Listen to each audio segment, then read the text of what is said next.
Em 1993, o professor Philip Johnson, da Universidade da Califórnia, em Berkeley, convidou um grupo de cientistas e filósofos para reunirem-se numa pequena cidade na costa central da Califórnia. Eles vieram de grandes centros acadêmicos, inclusive Cambridge, Munique e a Universidade de Chicago, a fim de questionar uma ideia que tem dominado a ciência por 150 anos.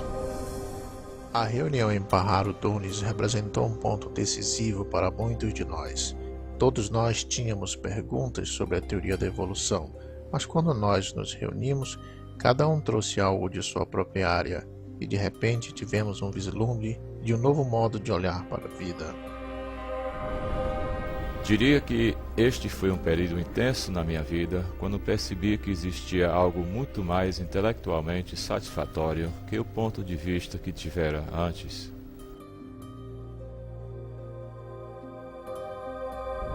Recordando agora, acho que aquele encontro me deu a motivação para realmente examinar as evidências e ver para onde elas apontam. Percebi que este questionamento era maior que qualquer pessoa ou matéria de ensino. Era o início de uma comunidade de cientistas que estavam agora dispostos a enfrentar o mistério fundamental da origem da vida.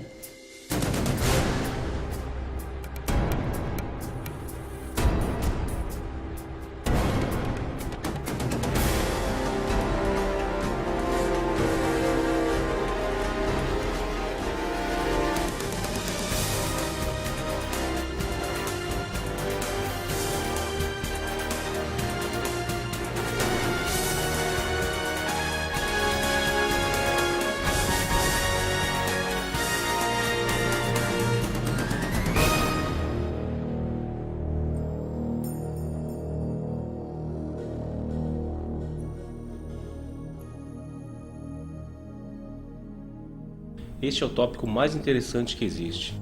De onde viemos? Como chegamos aqui? O que nos trouxe à existência?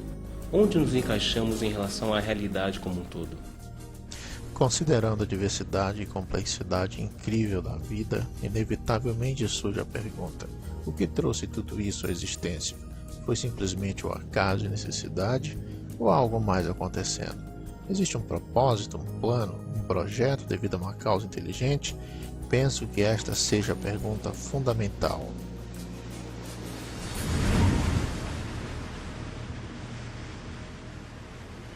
Os cientistas que vieram até Pajaro Dunes buscaram reexaminar o mistério da origem de vida, porque cada um tinha dúvidas significativas sobre ideias evolucionistas amplamente defendidas. Entre eles, o bioquímico Michael Behe questionava como os processos naturais podiam ter reunido as estruturas complexas encontradas nas células vivas. Dean Kenyon era um biólogo evolucionista que não pensa mais que somente a química pode ser responsável pela origem da vida na Terra. Stephen Meyer, Paul Nelson e William Dembski buscavam uma nova abordagem que pudesse explicar a origem das informações genéticas codificadas em organismos vivos. Esses cientistas e filósofos começaram a formular uma alternativa para a teoria central de biologia moderna, uma teoria nascida na mente de um naturalista britânico chamado Charles Darwin.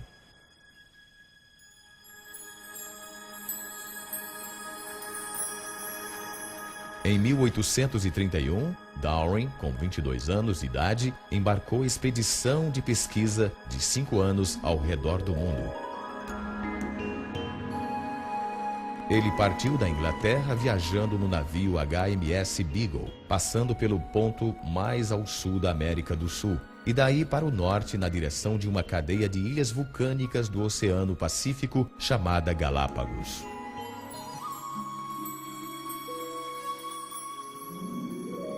Neste arquipélago solitário, a uns 1000 quilômetros da costa ocidental do Equador, Charles Darwin encontrou uma variedade extraordinária de pássaros, répteis e mamíferos, os quais nunca tinha visto antes.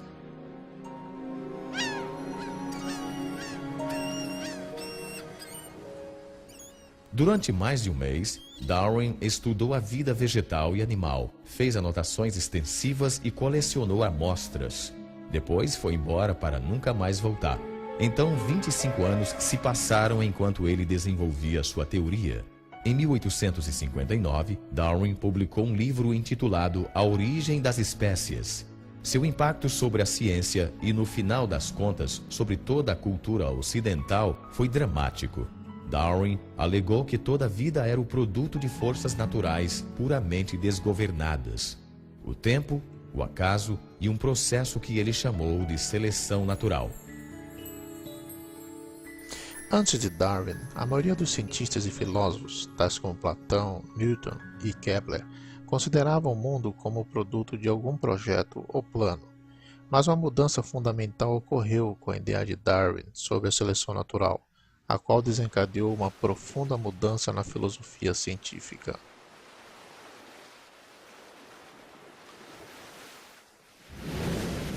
Darwin não foi o primeiro a propor a teoria da evolução. Porém, ele foi o primeiro que ofereceu um mecanismo natural plausível para a mudança biológica através de longos períodos de tempo. Para entender como a seleção natural funciona, considere as populações de tentilhões que Darwin encontrou nas Ilhas Galápagos. Há 3 espécies de tentilhões que habitam as Ilhas Galápagos. Elas variam sutilmente em termos de tamanho e forma de bico. Darwin voltou à Inglaterra com 9 espécies diferentes destes pássaros.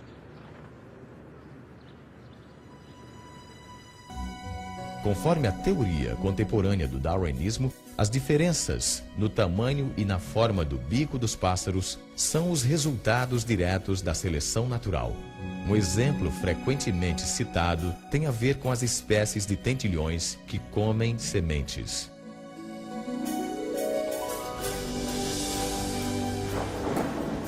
Nos anos de fortes chuvas, há abundância de sementes pequenas e macias. Os pássaros com bicos curtos facilmente encontram comida. Porém, num período de seca, as únicas sementes que se encontram são as do ano anterior, que têm uma casca dura. Nestas condições, somente os pássaros com bicos mais longos e mais afiados conseguem quebrar a casca para comer as sementes. Os pássaros com o bico comprido sobrevivem porque conseguem alcançar comida. O bico mais comprido dá o que os biólogos chamam de uma vantagem útil. Os tentilhões com bicos menores, infelizmente, morrem de fome porque não conseguem alcançar comida. Se o tempo de seca se prolonga, o ambiente provoca uma mudança nas características da inteira população de tentilhões. Com o tempo, o bico longo é repassado a sucessivas gerações porque esses bicos possibilitam a sobrevivência dos pássaros. A seleção natural foi uma ideia convincente. As variações físicas que eram vantajosas seriam herdadas por sucessivas gerações. Através deste processo, com o passar de muito tempo, organismos fundamentalmente diferentes surgiriam, sem qualquer forma de direção inteligente. Darwin quis explicar tudo da história da vida em termos de processos naturais sem inteligência. O que encontrou foi que um processo que observava em populações domésticas também funcionava nas selvagens. O próprio Darwin era bem versado na área de criação doméstica de pombos. Ele sabia que os criadores foram capazes de realizar mudanças dramáticas numa população, selecionando somente certos espécimes para reproduzir. Por isso, sugeriu que o mesmo processo seria válido na vida selvagem. Para Charles Darwin, a seleção natural explicava o aparecimento do projeto sem um projetista. Não havia mais necessidade de invocar uma causa inteligente para a complexidade da vida. A seleção natural tornou-se um tipo de substituto para o projetista.